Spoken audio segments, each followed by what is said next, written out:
नमस्कार मित्रों, फटाफट जुड़िए। आप सभी का स्वागत है 7/8/2022 की दिनांक की। आज दो बड़ी खबरें।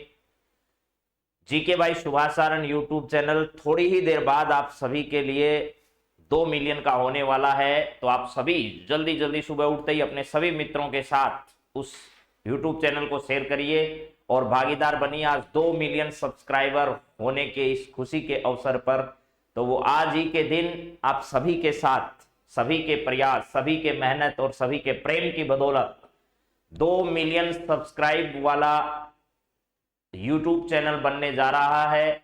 इसी के साथ राजस्थान के एक महत्वपूर्ण व्यक्ति को भारत का उपराष्ट्रपति बनाया गया है। इसके साथ राष्ट्रमंडल खेलों में भारत की स्थिति क्या है, उन सभी बातों पर आज की क्लास में हम लोग चर्चा करने वाले हैं।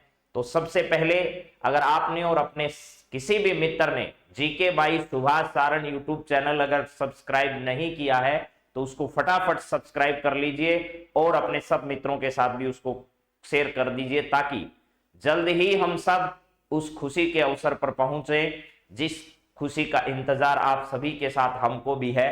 तो आप सभी का स्वागत है आज की करंट अफेयर्स की क्लास में। जी गुरु नोहर, अनुप्रोहित, सभी मित्रों का हार्दिक स्वागत है आज के इस करंट अफेयर्स की क्लास में, जिसमें हम लोग बातचीत करेंगे आज की क्लास में सबसे पहले 7/8/2022। और आपको पता होगा आज की क्लास जो है वो है आपका टेस्ट, यानी सर टेस्ट कैसा, सर टेस्ट ऐसे कैसे टेस्ट हो सकता है बिना बताए सर। ये है रिवीजन। रिवीजन रिवीजन कौन सा सर? साप्ताहिक रिवीजन। साप्ताहिक रिवीजन होने जा रहा है जिसमें आपको बहुत ही महत्वपूर्ण सप्ताह भर का करंट अफेयर्स जो है वो पूरा रिवाइज कराया जाएगा। जितनी बातें हमने अब तक की है उन सभी की। चलिए तो शुरुआत करते हैं सबसे पहले आज की सबसे बड़ी खबर की। और वो सबसे बड़ी खबर आज की कौन सी है सर? हमें तो पता ही नहीं था।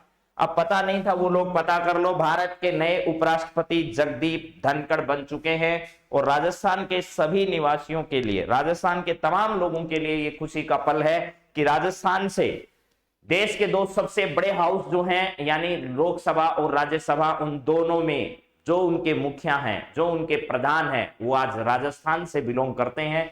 तो निश्चित तौर पर अगली परीक्षाओं में यहां से सवाल बनने की पूरी पूरी संभावनाएं हैं। तो यहां पर क्या है, जगदीप धनखड़ का संबंध कहां से है सर? हमें तो पता ही है सर, राजस्थान के रहने वाले हैं, ठीक है। और राजस्थान में भी सर कौन सा जिला है जहां से ये संबंध रखते हैं? तो राजस्थान का झुंझुनू जिला जो है, कौन सा जिला है? झुंझुनू जिला। ये राजस्थान का झुंझुनू जिला जो है वो आपको ध्यान रखना है। यहाँ पर कौन सी तहसील है सर? चिड़ावा तहसील है जहां से ये क्या करते हैं, बिलोंग करते हैं। इसके अलावा पश्चिमी बंगाल का इनको क्या बनाया गया था? राज्यपाल। पश्चिमी बंगाल के क्या रह चुके हैं? राज्यपाल रह चुके हैं। इसके अलावा इन्होंने वकालत की पढ़ाई भी कर रखी है। ये झुंझुनू जिले से सांसद भी रह चुके हैं। इसके अलावा राजस्थान की विधानसभा में विधायक भी रह चुके हैं। ये सभी बातें हमें ध्यान रखनी है। और सर ये तो कहां पर आ गए, अब राज्यसभा जो है उस राज्यसभा के क्या बन चुके हैं? सभापति बन चुके हैं। सभापति जो है वो बन चुके हैं मेरे दोस्तों। इसके अलावा लोकसभा जो है, इस लोकसभा में हमारे कौन से हैं? तो लोकसभा में ध्यान रखना है कौन है भैया? लोकसभा। लोकसभा में जो अध्यक्ष हैं वो हैं ओम बिड़ला जी। ये कहां से संबंधित हैं? ओम बिड़ला जी जो है वो कोटा से संबंधित है। तो ओम बिड़ला जी और राजस्थान के जगदीप धनखड़ देश के संसद के दो महत्वपूर्ण हाउस जो है राज्यसभा और लोकसभा, उनके मुखिया के तौर पर अब भूमिका निभा रहे हैं। तो ये सब हमें ध्यान रखना है। कल जगदीप धनखड़ जो है वो इन्होंने किसको, तो भैया ध्यान रखना मार्गरेट आल्वा जो है, कौन है? मार्गरेट आल्वा, ठीक है। मार्गरेट आल्वा ये जो है वो विरोधी प्रतिनिधि थी और इनको हराकर इन्होंने इसमें जीता है। ये भी राजस्थान की पूर्व राज्यपाल है। राजस्थान जो है, इस राजस्थान से क्या है भैया? तो आपको ध्यान रखना है राजस्थान की पूर्व राज्यपाल, राजस्थान की क्या है? राजस्थान की पूर्व राज्यपाल जो है वो है राज्यपाल। इन्होंने क्या किया? इसके लिए चुनाव लड़ा, लेकिन चुनाव में इनको क्या हुआ? उपविजेता कह सकते हो आप लोग, उपविजेता रहे या फिर विजेता नहीं रहे, बात सीधी सी यही है। मार्गरेट आल्वा विरोधी प्रतिनिधि के तौर पर थी, लेकिन एनडीए को इसमें बहुमत था, आपको ये बात कई बार मैंने बताया, तो इन्होंने जीत हासिल कर ली है। चलिए इसके बाद बात करते हैं अन्य शुभकामनाएं हमारे नवनिर्वाचित उपराष्ट्रपति श्री जगदीप धनखड़ साहब को, कि आप लोग इसी प्रकार इस देश के भविष्य को आगे बढ़ाने, इस देश की राजनीति को आगे बढ़ाने, इस देश के जो संविधान है उसकी रक्षा करते हुए आप देश के लिए काम करें, यही हमारी शुभकामनाएं हैं। चलिए अब बात करते हैं इनके कुछ जीवन के बारे में हम लोग, कि भैया क्या क्या रहा है इनका मामला। जगदीप धनखड़ भारत के उपराष्ट्रपति पद पर आसीन होने जा रहे हैं। आज संपन्न हुए चुनाव में उन्होंने विपक्षी उम्मीदवार श्रीमती मार्गरेट आल्वा को पराजित किया। और ये ध्यान रखना, ये भारत के 14वें क्या है भैया, 14वें उपराष्ट्रपति है, 14वें उपराष्ट्रपति है, ये बात आप लोग ध्यान रखिएगा। भारत में 15वें राष्ट्रपति कौन बने, 15वें राष्ट्रपति, 15वीं होगा ये, 15वीं राष्ट्रपति जो है, ठीक है, वो कौन है। ये वैसे ये राष्ट्रपति पद है, उपराष्ट्रपति पद है, प्रधानमंत्री पद है, ये हमेशा पुल्लिंग शब्दों के रूप में ही प्रयोग किए जाते हैं। यहां पर ध्यान रखना है द्रौपदी मुर्मू, द्रौपदी मुर्मू, ठीक है, ये दोनों बातें आपको ध्यान रख लेनी है कि भाई भारत में राष्ट्रपति 15वें क्रम के हैं और उपराष्ट्रपति 14वें क्रम के बने हुए हैं। तो धनखड़ भारत के 14वें उपराष्ट्रपति पद को सुशोभित करेंगे। वे 11 अगस्त को शपथ लेने वाले हैं। अब ध्यान रखना, ये शपथ ग्रहण समारोह कब होगा, तो शपथ ये लेंगे भैया 11 अगस्त को। कब, 11 अगस्त को ये लेंगे भैया शपथ, किस पद की, उपराष्ट्रपति पद की। वर्तमान में उपराष्ट्रपति श्री वेंकैया नायडू का कार्यकाल 10 अगस्त को क्या हो रहा है, समाप्त हो रहा है। जगदीप धनखड़ के जीवन पर अगर बातचीत की जाए, हाँ जी, तो यहां पर क्या है जरा देखिए। श्री धनखड़ का जन्म 18 मई 1951 को राजस्थान के एक छोटे से गांव किठाना झुंझुनू में हुआ। ये चिड़ावा जिला का एक गांव है, किठाना, कौन सा है, किठाना है, झुंझुनू जिले की चिड़ावा तहसील में किठाना गांव है। इस किठाना गांव में इनका क्या हुआ, जन्म हुआ साहब। इसके बाद है वे राजस्थान विश्वविद्यालय जयपुर से विज्ञान में स्नातक की उन्होंने, इसी विश्वविद्यालय से उन्होंने एलएलबी की डिग्री भी क्या की थी, प्राप्त की थी। उन्होंने अपने कैरियर की शुरुआत 1979 में बार काउंसिल ऑफ राजस्थान में एक अधिवक्ता के रूप में इन्होंने अपना कैरियर जो है वो शुरू किया था। इसके बाद और क्या क्या हुआ सर इनके जीवन में, जरा देखिएगा। इसके बाद मेरे मित्रों वर्ष 1990 का आया और 1990 के वर्ष में इन्होंने राजस्थान जो उच्च न्यायालय द्वारा नामित एक वरिष्ठ अधिवक्ता ये बने। वर्ष 2019 में बंगाल के राज्यपाल बनने तक वे राज्य के वरिष्ठतम नामित वरिष्ठ अधिवक्ता थे। इसके बाद धनखड़ ने वर्ष 1990 से लेकर सर्वोच्च न्यायालय में भी अभ्यास किया और भारत के विभिन्न उच्च न्यायालयों में कार्य इन्होंने किया। इसके बाद उन्होंने राजस्थान उच्च न्यायालय बार काउंसिल के अध्यक्ष के रूप में भी कार्य किया। श्री धनखड़ ने वर्ष 1989 में राजनीति में कदम रखा और राजस्थान के झुंझुनू से जनता दल की ओर से लोकसभा के लिए वो चुने गए। यानी झुंझुनू जिले से जनता पार्टी की जब सरकार थी उस समय उन्होंने चुनाव लड़ा और वो सांसद बने। वर्ष 1990 में उन्होंने चंद्रशेखर मंत्रालय में संसदीय मामलों के राज्य मंत्री के रूप में कार्य किया। जब चंद्रशेखर देश के प्रधानमंत्री थे उस समय इन्होंने क्या किया था, जो है वो संसदीय मामलों के राज्य मंत्री के रूप में, आजकल जिस पद पर राजस्थान के अर्जुन मेघवाल हैं वह पद इन्होंने संभाला पहले। इसके बाद सर और कोई भी बात है क्या इनसे संबंधित, जरा देखते हैं। यहां है, इसके बाद इन्होंने वर्ष 1993 से 98 तक श्री धनखड़ किशनगढ़ निर्वाचन क्षेत्र जो अजमेर में है वहां से विधानसभा के सदस्य बने। तो ध्यान रखना ये संसद सदस्य कहां से बने, संसद सदस्य तो बने थे झुंझुनू जिले से। संसद सदस्य कहां से, झुंझुनू से बने, लेकिन किशनगढ़ से विधायक बने, विधानसभा सदस्य किशनगढ़ जो विधानसभा क्षेत्र है किशनगढ़ से ये क्या बने थे, एमएलए बने थे। ध्यान रखना है एमपी कहां से, झुंझुनू से, एमएलए कहां से, किशनगढ़ से। जुलाई 2019 में पश्चिमी बंगाल के राज्यपाल के पद पर इन्हें नियुक्त किया गया। भारत के उपराष्ट्रपति की अगर बातचीत की जाए तो ये भारत के उपराष्ट्रपति का पद देश का दूसरा सर्वोच्च संवैधानिक पद है। भारत के उपराष्ट्रपति राज्यसभा के सभापति के रूप में कार्य करते हैं। वे 5 साल के लिए इस कार्य को करते हैं लेकिन पद पर बने रह सकते हैं। यानी वे 5 साल के लिए कार्य करते हैं लेकिन पद पर बने सकते हैं, भले ही कार्यकाल समाप्त हो जाए, जब तक कि उनका नया उत्तराधिकारी नहीं आ जाता है। जैसे वेंकैया नायडू जी का अगर नया उत्तराधिकारी जल्दी भारत को नहीं मिलता तो वो क्या करते, आगे भी कुछ समय के लिए इस पद पर बने रह सकते थे। अब हम लोग आगे बात करते हैं। अगला पॉइंट हमारे सामने क्या है जरा देखिए, संवैधानिक स्थिति क्या है उपराष्ट्रपति पद की, वो भी बातचीत कर लेते हैं सर। अभी मैं डिटेल बता रहा हूं क्योंकि ये राजस्थान की एक बड़ी खबर है, इसलिए बाद में आपका टेस्ट अभी शुरू करेंगे, यानी करंट अफेयर्स के साप्ताहिक रिवीजन की बातचीत। संविधान के अनुच्छेद 63 में भारत के उपराष्ट्रपति पद पर कार्यालय का प्रावधान है, यानी 63 में उपराष्ट्रपति के पद का उल्लेख है, और 65 में यह लिखा है उपराष्ट्रपति राष्ट्रपति के कार्यालय में रिक्ति के दौरान मसलन मृत्यु त्याग पत्र देने पर या हटाने पर या पदावधि समाप्त होने पर उसके पद ग्रहण करने के अयोग्य होने पर अथवा उनका निर्वाचन अवैध होने पर राष्ट्रपति के रूप में भी वो कार्य कर सकते हैं, जब तक कि नए राष्ट्रपति के चुनाव जल्द से जल्द नहीं हो जाते हैं। यानी सीधी सी बात है, 63 में उपराष्ट्रपति सीधे अपने पद का उल्लेख किया गया है, और 65 में कहा गया है कि जब राष्ट्रपति कार्य करने में सक्षम नहीं हो या वो अपने पद पर नहीं हो, जिस स्थिति में राष्ट्रपति नहीं होगा उस स्थिति में उपराष्ट्रपति राष्ट्रपति के रूप में काम करेंगे, ये भी लिखा गया है इसमें। स्वतंत्र भारत के पहले उपराष्ट्रपति डॉक्टर श्री सर्वपल्ली राधाकृष्णन थे, जो कि 1952 से 1962 तक 10 वर्षों की अवधि के लिए भारत के उपराष्ट्रपति रहे थे। तो ये बातें हमारे नए उपराष्ट्रपति जो बने हैं जगदीप धनखड़ साहब, उनके संदर्भ में आपको मैंने बताई है। और अब हम लोग बात करेंगे एक महत्वपूर्ण विषय की, जिसका नाम है सर आज कौन सा विषय आ गया, ऐसा हमें तो बताओ ना, आपको भी बताएंगे भैया। ऐसा विषय बड़ा काम का है और वो चल रहा है राष्ट्रमंडल खेल।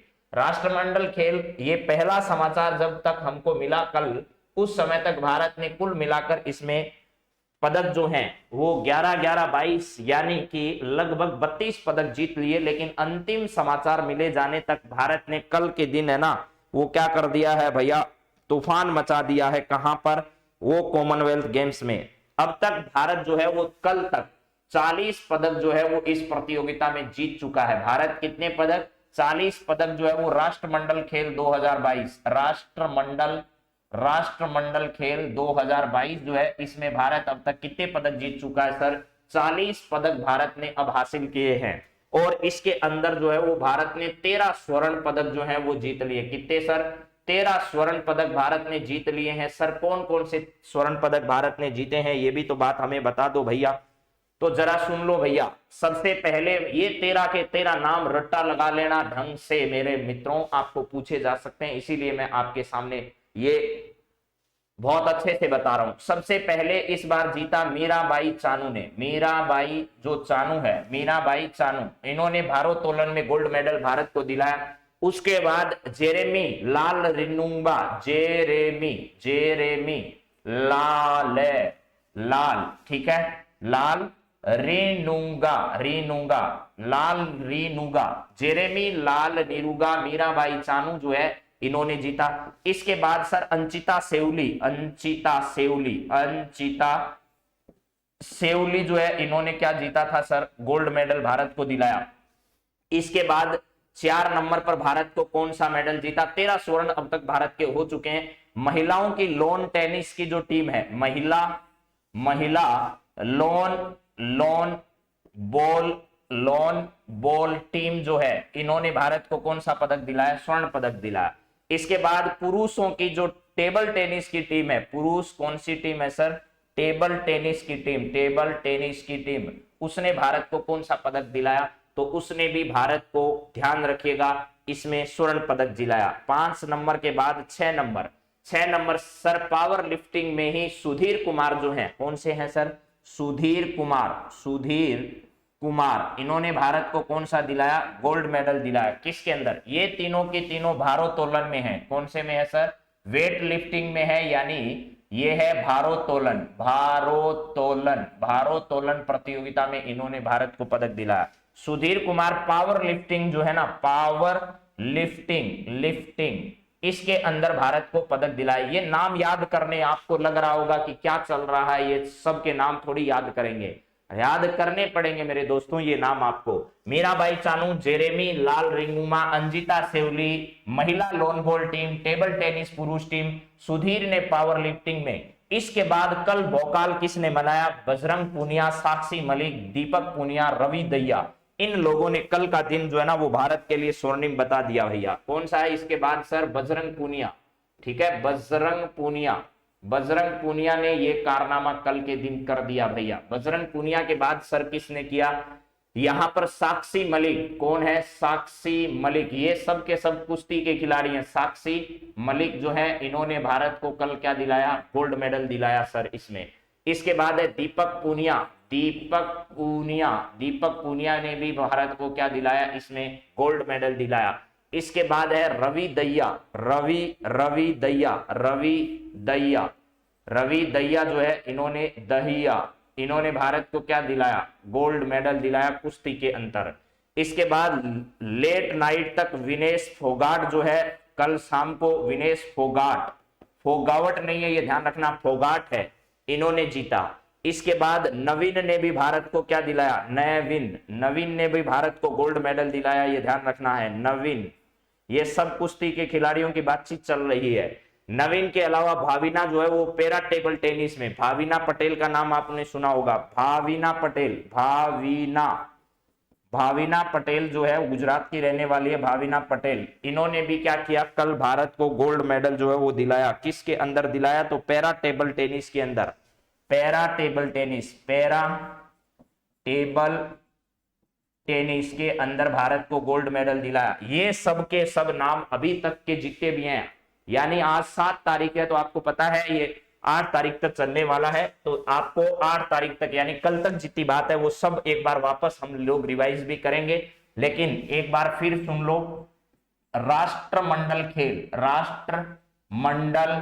खेल 2022 जो है वो आपको पता है कहां आयोजन हो रहा है? बर्मिंघम में आयोजित हो रहा है। इसका बर्मिंघम में आयोजन हो रहा है सर। ये कहां पर है? तो ये इनका आयोजन इंग्लैंड में किया जा रहा है। प्लस इसके साथ साथ ध्यान रखना है मेरे दोस्तों, 2026 का अगला आयोजन जो है वो ऑस्ट्रेलिया के विक्टोरिया प्रांत जो है यहां पर किया जाएगा, ऑस्ट्रेलिया में। इसके अलावा इसका शुभंकर जो है वो भी याद कर लो भैया, शुभंकर। इसका शुभंकर क्या है सर? इसका शुभंकर पेरीदाबुल है। क्या है? पेरीदाबुल है, ठीक है। इसके बाद सर इसका आदर्श वाक्य क्या है? इसका आदर्श वाक्य क्या है? इसका आदर्श वाक्य है प्ले फॉर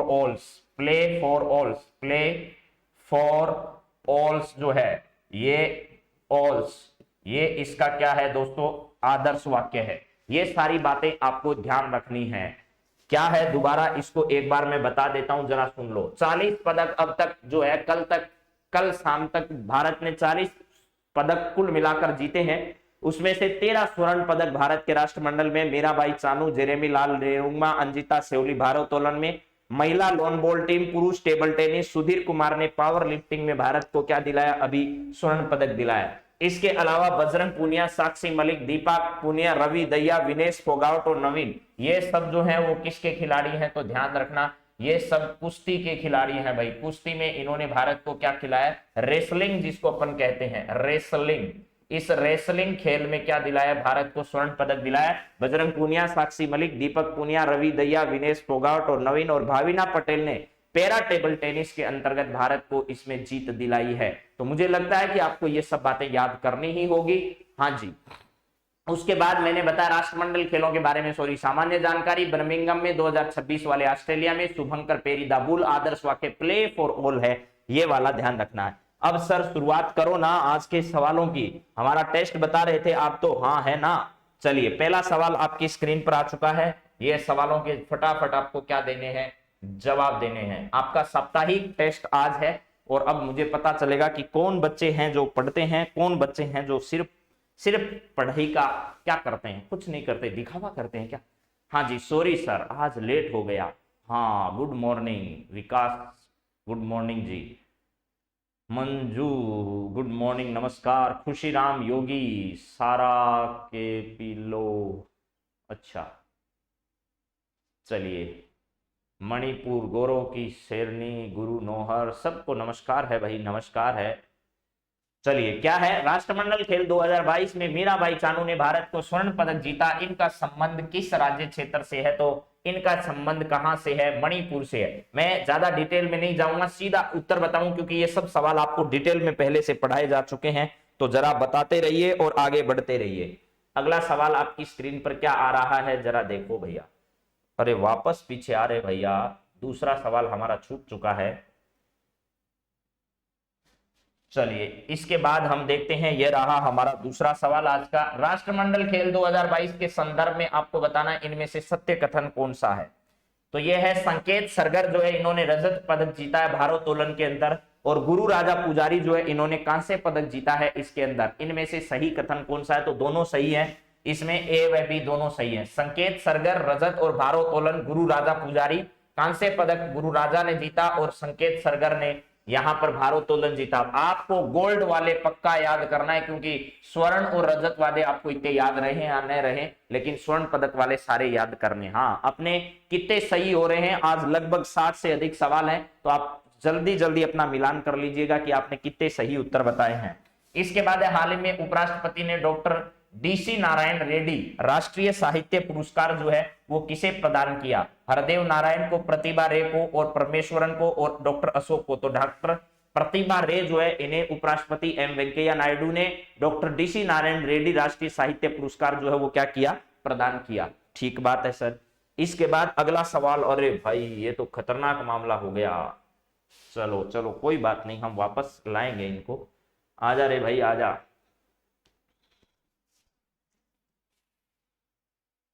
कितने आएंगे कितने नहीं आएंगे ये तो भविष्य की बात है, लेकिन कुछ तो आएंगे, कुछ तो आएंगे। कितने सवाल वापस आए हैं हमारे? चलो डॉक्टर प्रतिभा रे तक की बात आ चुकी है। तो 1 सेकंड का मेरे दोस्तों आप लोग क्या करिए, वेट करिए। इतने में मैं क्या करता हूं, 1 सेकंड का वेट करना है बस, ज्यादा नहीं करना। आपको ज्यादा वेट कराकर हम क्या करेंगे भाई, इतना वेट हम किसी से कराते नहीं है। और ये लो जी, आपके सामने वापस सवाल आ गए हैं सब के सब, क्योंकि कई बार क्या है कि ये भी टेक्निकल इशू की वजह से क्या करते हैं भाई, जवाब दे जाती है चीजें। ये आ गया है आपका सवाल, और बताइए इसका सही आंसर क्या है। यहां हाल ही में केंद्रीय मंत्रिमंडल ने भारत ब्रॉडबैंड नेटवर्क लिमिटेड का विलय किस कंपनी के साथ कर दिया है, ये बताइए।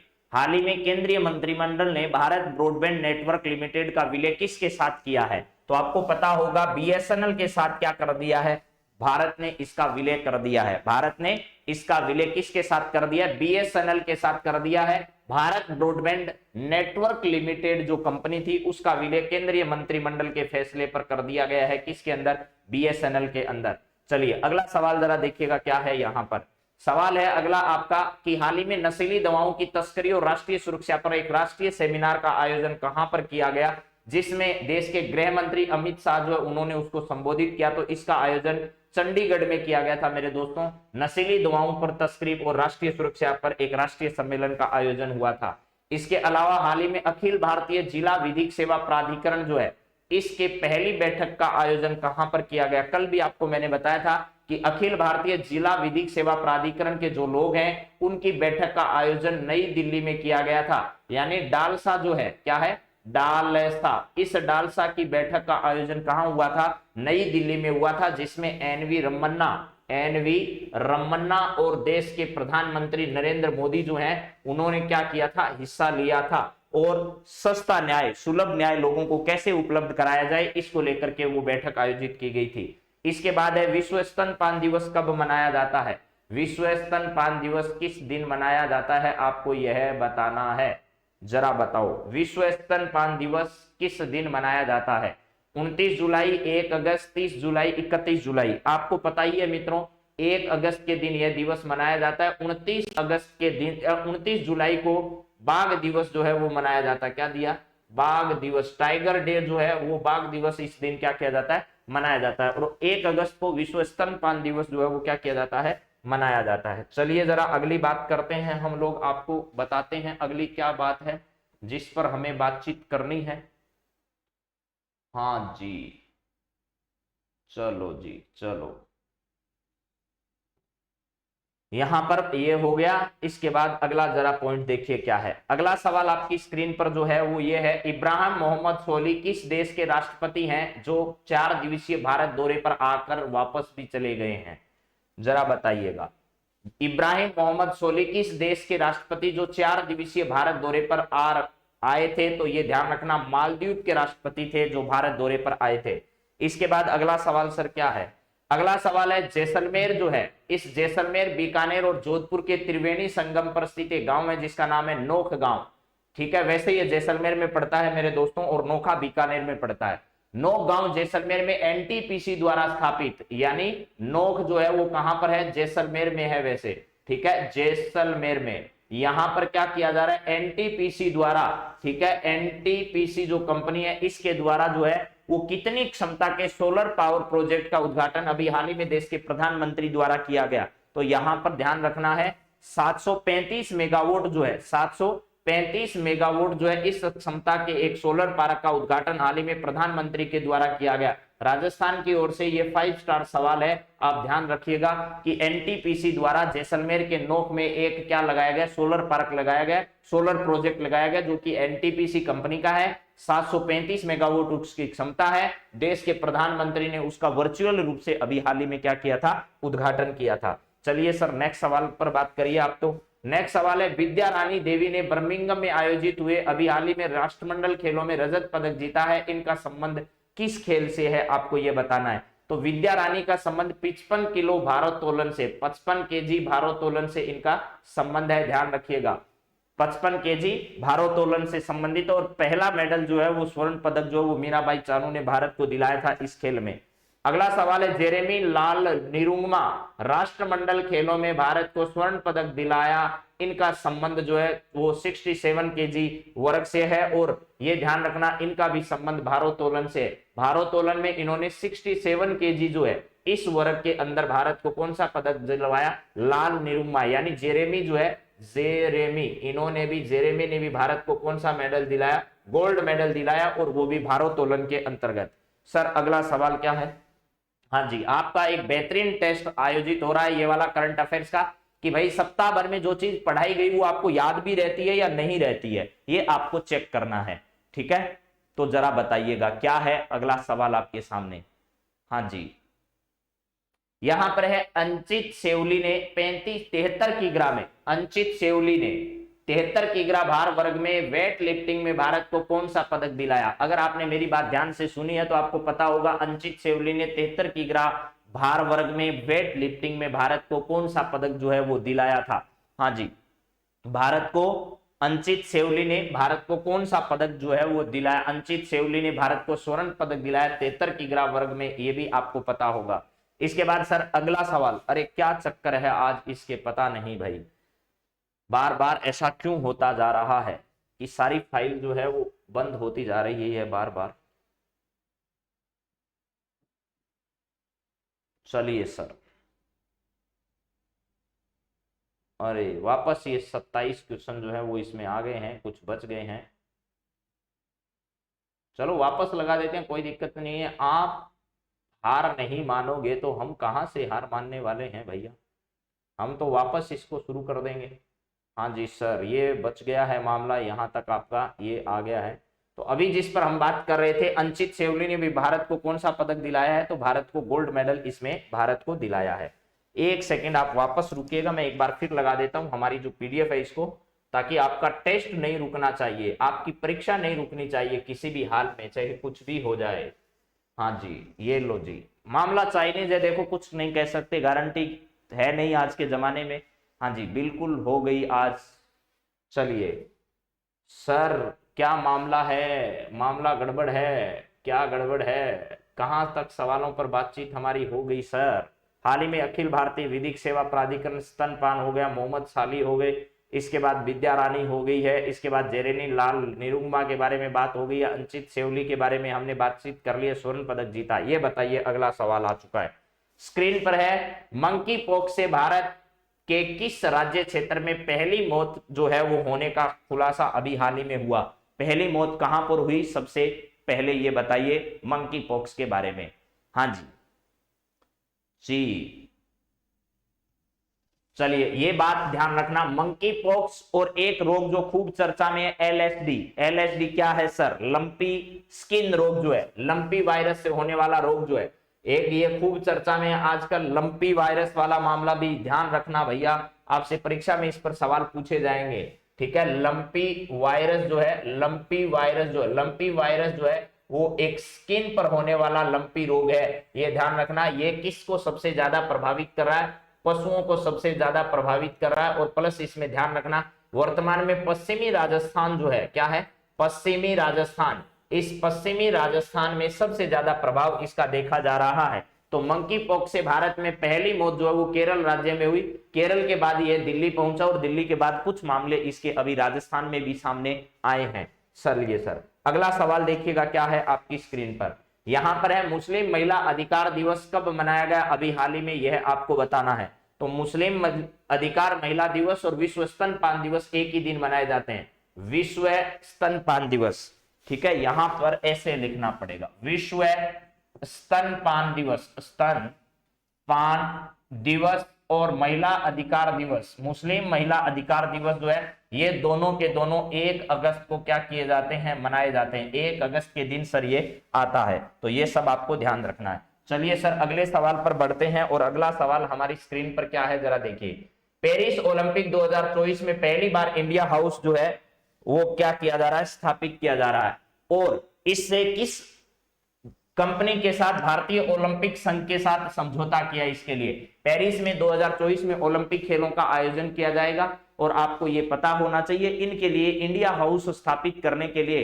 किस भारतीय कंपनी ने भारतीय ओलंपिक संघ के साथ समझौता किया है। तो इसका राइट आंसर होगा रिलायंस इंडस्ट्री जो है, इस रिलायंस इंडस्ट्री ने इसका समझौता भारत के साथ है किया है। टाटा ग्रुप जो है, इंडियन एयरलाइंस जो कंपनी है, देखिए भैया इंडियन एयरलाइंस और एयर इंडिया में फर्क है। एयर इंडिया, वैसे एयर इंडिया है एक नाम और एक है इंडियन एयरलाइंस, क्या है, Indian airlines, Indian airlines, Indian airlines. Sir क्या फर्क है इन दोनों में, इंडियन एयरलाइंस ध्यान रखिएगा, एयर इंडिया जो है वो डोमेस्टिक फ्लाइट जो होती है उनको काम करता है, यानी देश के भीतर जो है उड़ान संचालन का काम करती है, और इंडियन एयरलाइंस जो है वो क्या करती है, विदेशों में जो है वो एयरलाइंस को संचालित करने का काम करती है, ये ध्यान रखना। बीएसएनएल ने भारत नेट जो है उसका विलय बीएसएनएल के अंदर कर दिया गया है। अडानी ग्रुप को जयपुर का एयरपोर्ट जो है वो 100 साल की लीज पर दे रखा है, ये भी आपको ध्यान रखना है। चलिए इसके बाद क्या है अगला सवाल, हाल ही में रेल मंत्री अश्विनी वैष्णव ने राजस्थान के किस रेलवे स्टेशन को वर्ल्ड क्लास रेलवे स्टेशन बनाए जाने की शुरुआत की है। हाल ही में रेल मंत्री अश्विनी वैष्णव ने राजस्थान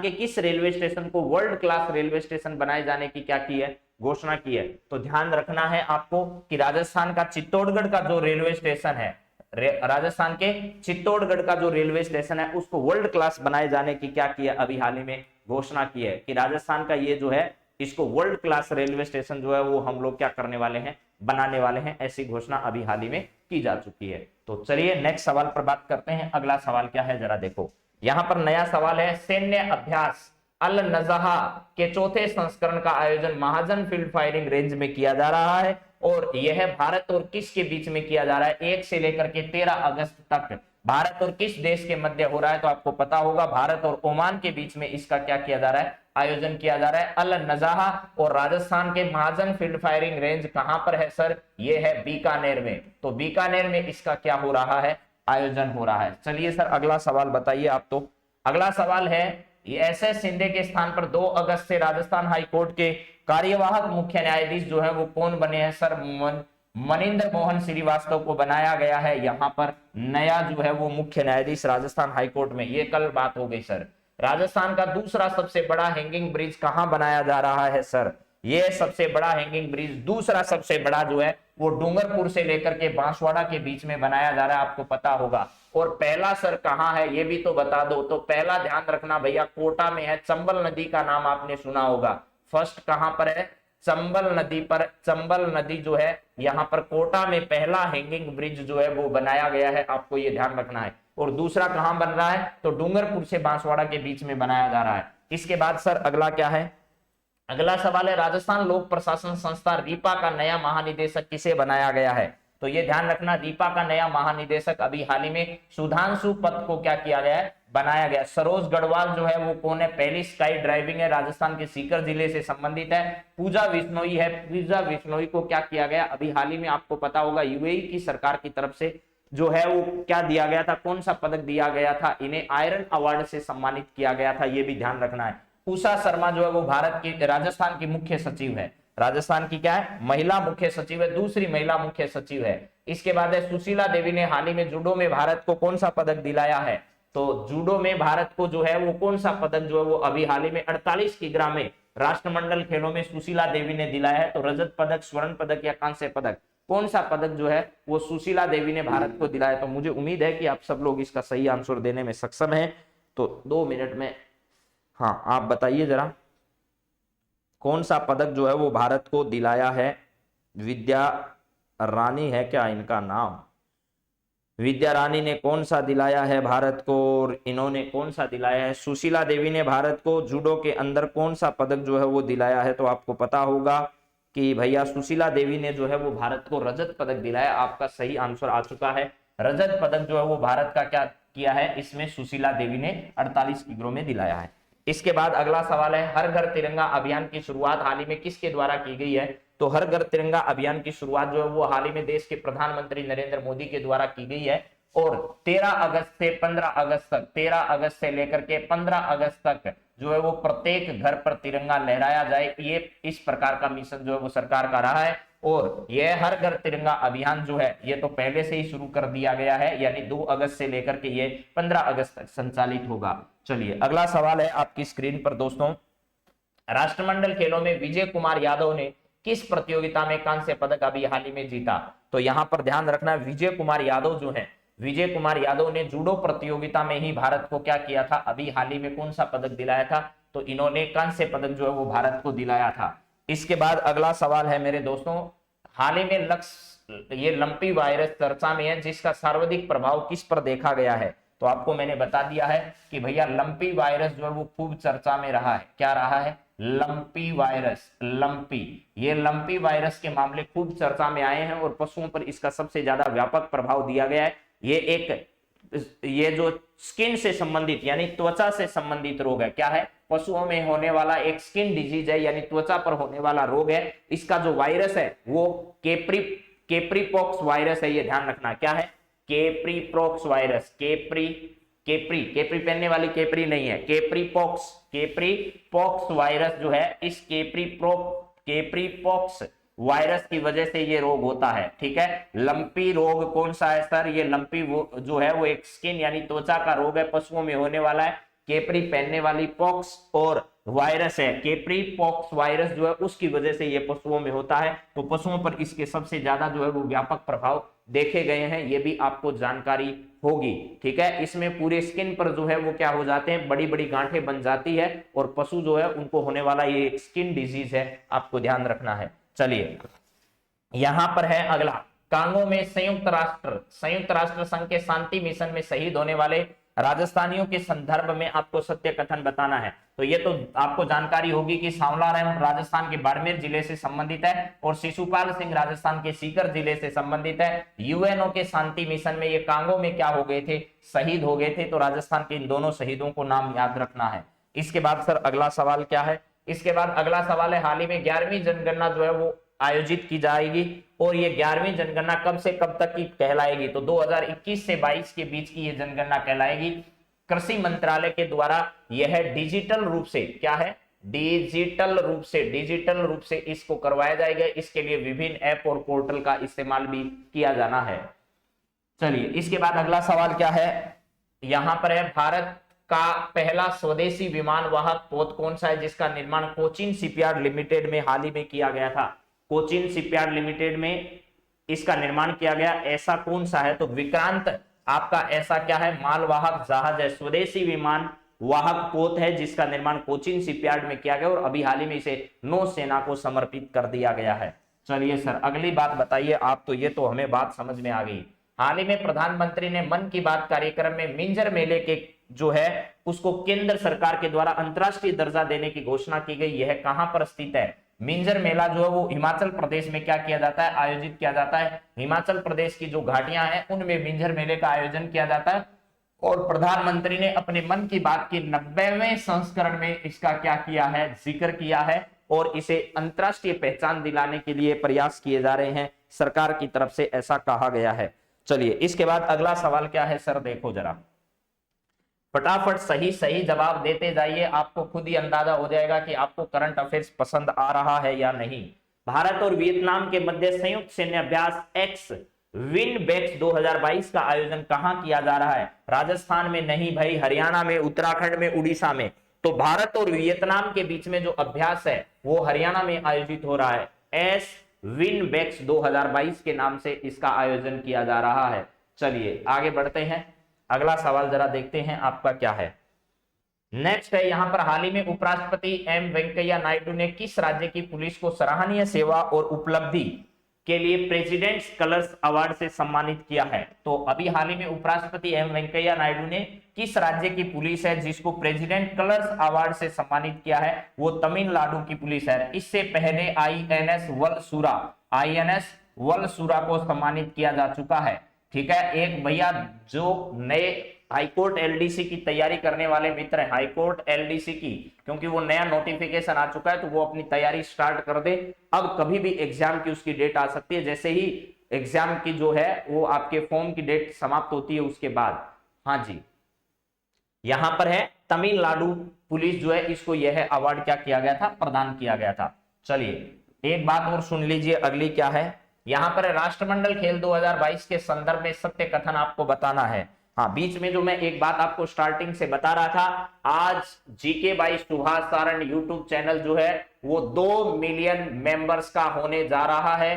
तो अभी तक जिन मित्रों ने उसको सब्सक्राइब नहीं किया है उसको सब्सक्राइब कर लीजिए। बस 100-200 व्यक्ति और हैं बाकी बचे हैं, उसके बाद 2 मिलियन का आंकड़ा जो है वो पार कर लेगा। तो आप फटाफट अपने सभी मित्रों ने जिन्होंने सब्सक्राइब नहीं किया है, या आपका भी कोई दूसरा ऐसा चैनल है जिससे आपने उसको सब्सक्राइब नहीं कर रखा है, तो फटाफट उसको सब्सक्राइब कर दीजिए ताकि उसके बाद 2 मिलियन का यह आंकड़ा आज के इस शुभ दिन पर प्राप्त हो जाए। राष्ट्रमंडल खेल 2022 के संदर्भ में सत्य कथन आपको बताना है। भारत की पुरुष की जो टेबल टेनिस टीम है उसने स्वर्ण पदक इसके अंदर जीता है, ये बात सही है। भारत की महिला लॉन बॉल टीम जो है उसने भी इसमें स्वर्ण पदक जीता है। सर दोनों कथन इसके क्या हैं? सही हैं। इसके बाद अगला सवाल है, राष्ट्रमंडल खेल 2022 में मिक्स्ड टीम इवेंट में भारत ने कौन सा पदक जो है वो अभी हाल ही में जीता है? राष्ट्रमंडल खेल 2022 में मिक्स्ड टीम इवेंट में भारत ने कौन सा पदक जो है वो जीता है? मिक्स्ड टीम इवेंट जो है वो बैडमिंटन का है, यानी मिक्स्ड टीम इवेंट बैडमिंटन में है। किसमें? यहां पर एक नाम लिखना था, बच्चा भूल गया है। बैडमिंटन जो है, इस बैडमिंटन प्रतियोगिता के अंदर जो है भारत ने मिक्स्ड इवेंट में जो है वो रजत पदक जीता है। आपको ये ध्यान रखना है, मिक्स्ड इवेंट में रजत पदक जीता है। हाँ जी, चलिए अगला सवाल जरा देखिएगा क्या है यहां पर, राष्ट्रमंडल खेल 2022 में वेट लिफ्टिंग प्रतियोगिता के संदर्भ में सत्य कथन आपको क्या करना है? बताना है। वेट लिफ्टिंग में विकास ठाकुर जो है उन्होंने सिल्वर मेडल जीता है 96 किलोग्राम में, और लवप्रीत सिंह ने ब्रॉन्ज मेडल जीता है 109 किग्रा में। ए व बी दोनों कथन इसके क्या है? सही हैं। चलिए सर अगली बातचीत क्या है जरा देखो, हाल ही में राष्ट्रपति द्रौपदी मुर्मू ने भारत का नया सतर्कता आयुक्त किसे नियुक्त किया गया है? बहुत इंपॉर्टेंट सवाल है अगली परीक्षाओं के लिए।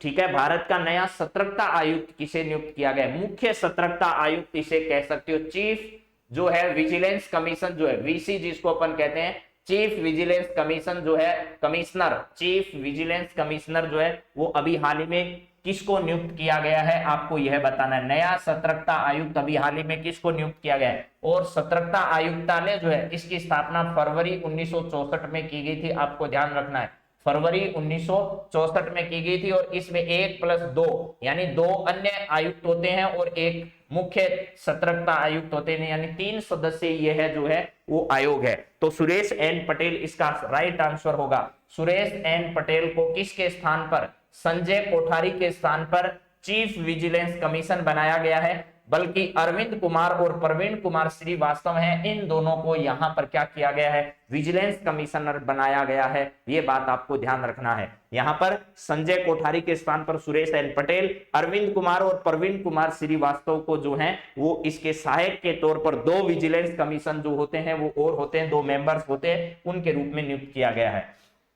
इसके बाद है, केंद्रीय महिला एवं बाल विकास मंत्रालय ने सक्षम आंगनबाड़ी और पोषण 2.0 के कार्यान्वयन के संदर्भ में, परिचालन के संदर्भ में दिशा निर्देश जारी किए हैं। इस मंत्रालय की मंत्री जो है वो स्मृति ईरानी है केंद्र सरकार में। और राजस्थान में अगर मंत्री की बातचीत की जाए तो राजस्थान में कौन है भैया? राजस्थान में ममता भूपेश है और जो कि सिकराय विधानसभा क्षेत्र से विधायक है वर्तमान में। सिकराय विधानसभा क्षेत्र कहां का सर? दौसा का। दौसा सिकराय विधानसभा क्षेत्र से वर्तमान में यहां पर है। नरेंद्र सिंह तोमर कृषि मंत्री है, अश्विनी वैष्णव हमारे रेल मंत्रालय के मंत्री हैं। इसके बाद सर अगली बातचीत बताओ आप। तो 2 से 4 अगस्त तक चौथे ओएनजीसी पैरा खेलों का आयोजन अभी हाल ही में कहां पर किया गया?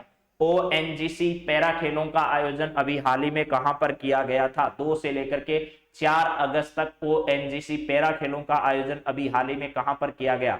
पंचकुला में, चेन्नई में, हैदराबाद में, नई दिल्ली में। तो इसका आयोजन कहां हुआ? नई दिल्ली में इसका आयोजन किया गया सर। चलिए इसके बाद अगला सवाल है, इसरो द्वारा 7 अगस्त को श्री हरिकोटा के सतीश धवन अंतरिक्ष केंद्र से एक मिशन जो है वो लॉन्च किया जाना है, वो कौन सा है? वेरी वेरी मोस्ट इंपोर्टेंट सवाल है ये वाला। जो फर्स्ट ग्रेड की तैयारी कर रहे हैं उनके लिए तो इंपॉर्टेंट है ही, बाकी जिनके सिलेबस में अंतरिक्ष से जुड़े हुए कार्यक्रम जो है वो सिलेबस का हिस्सा है, वो जरूर इसे याद कर लें। तो सतीश अंतरिक्ष धवन अंतरिक्ष केंद्र से 7 अगस्त को श्री हरिकोटा के सतीश धवन अंतरिक्ष केंद्र से कौन सा मिशन लॉन्च किया जाएगा? तो एसएसएलवी डी फर्स्ट जो है, एसएसएलवी डी फर्स्ट को लॉन्च किया जाएगा। डी फर्स्ट है, इसका मतलब एसएसएलवी का ये कौन सा मिशन होगा? एसएसएलवी का ये प्रथम मिशन होगा, ये ध्यान रखना है। और पीएसएलवी अपने 50 से अधिक मिशन को पूरा कर चुका है, ये ध्यान रखिएगा। चलिए इसके बाद अगला सवाल सर क्या है, जरा बताओ हमें।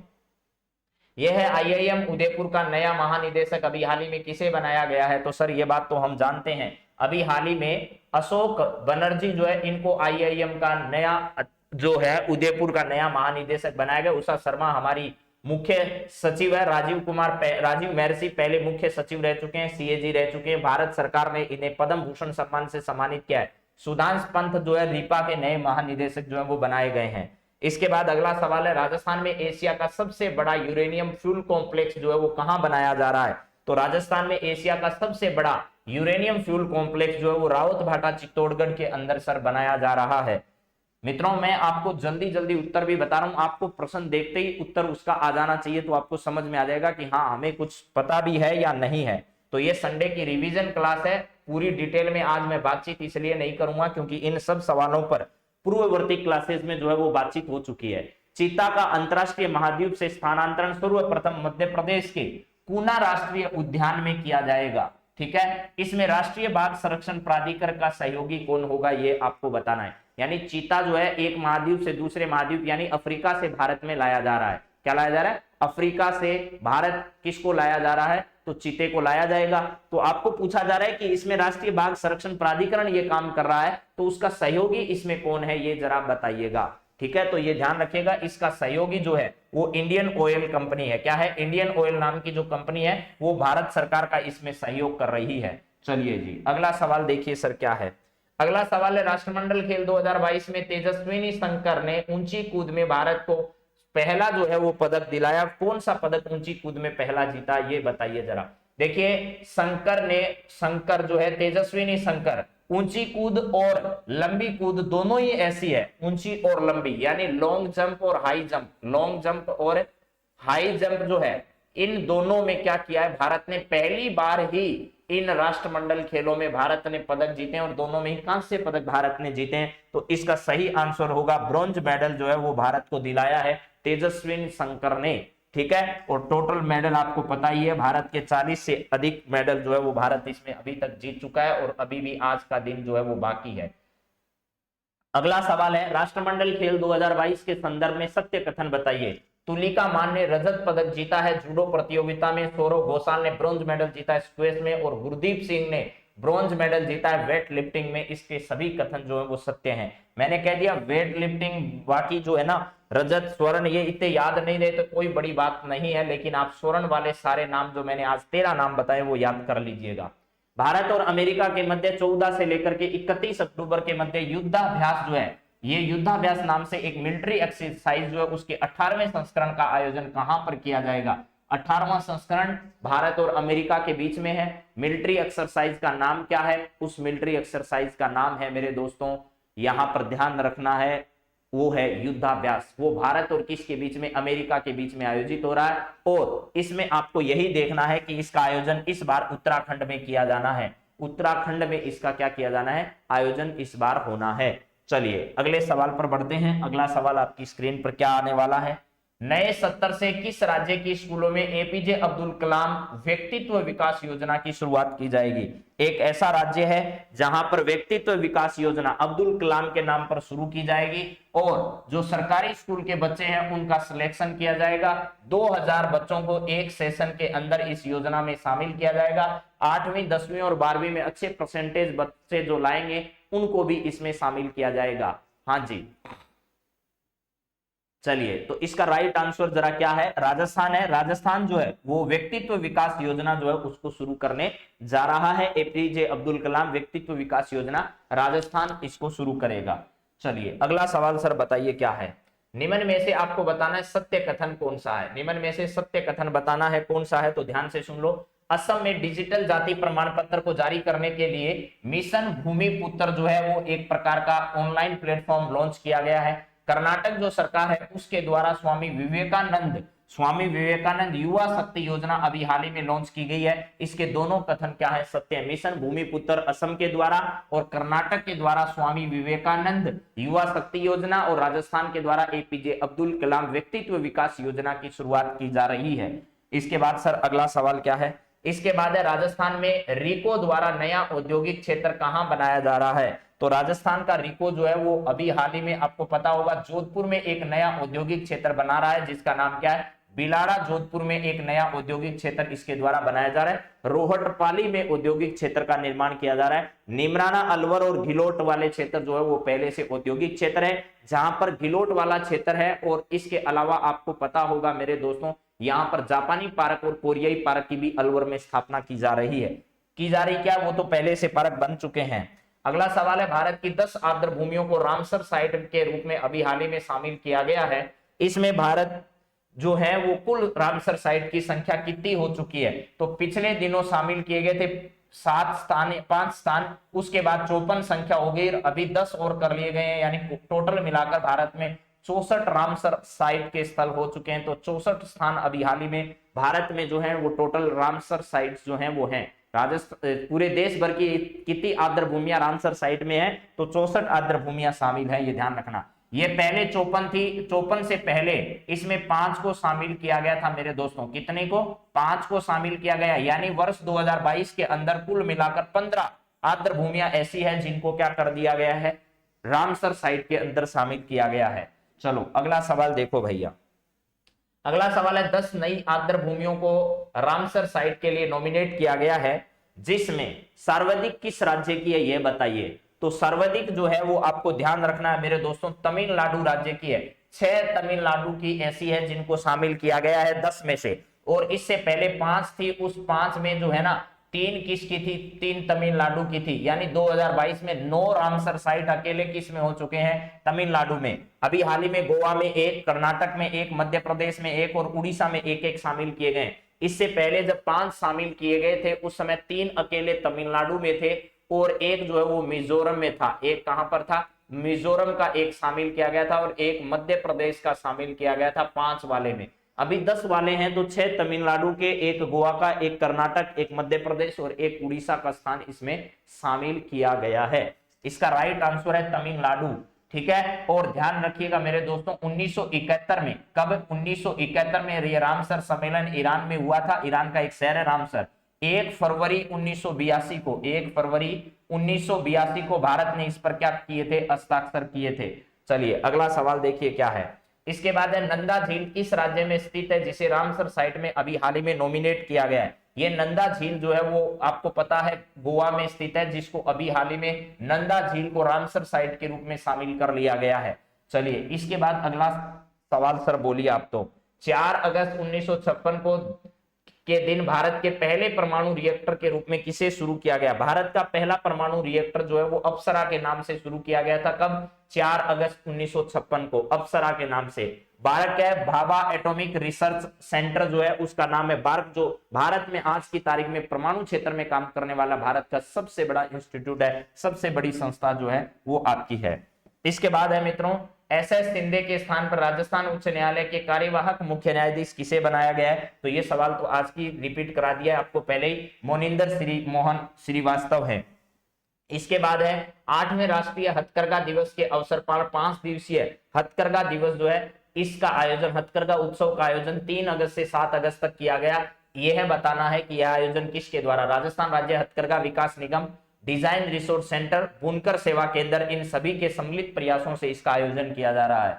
इसके बाद अगला सवाल सर क्या है, मुख्यमंत्री हमारी जिम्मेदारी योजना जो है, हमारी जिम्मेदारी योजना ये है वो ई मित्र सेवा को हर घर तक पहुंचाने के लिए राजस्थान में शुरू की गई है, ये ध्यान रखिएगा। यानी हर घर तक ई मित्र की सेवा पहुंच सके, इसके लिए राजस्थान में जो है ना वो मुख्यमंत्री हमारी जिम्मेदारी योजना, इस नाम से एक योजना को लॉन्च किया गया है, जो कि बजट 2022-23 जो है, बजट 2022-23 में लाए जाने की बात कही गई थी। चलिए इसके बाद अगला सवाल देखिए क्या है।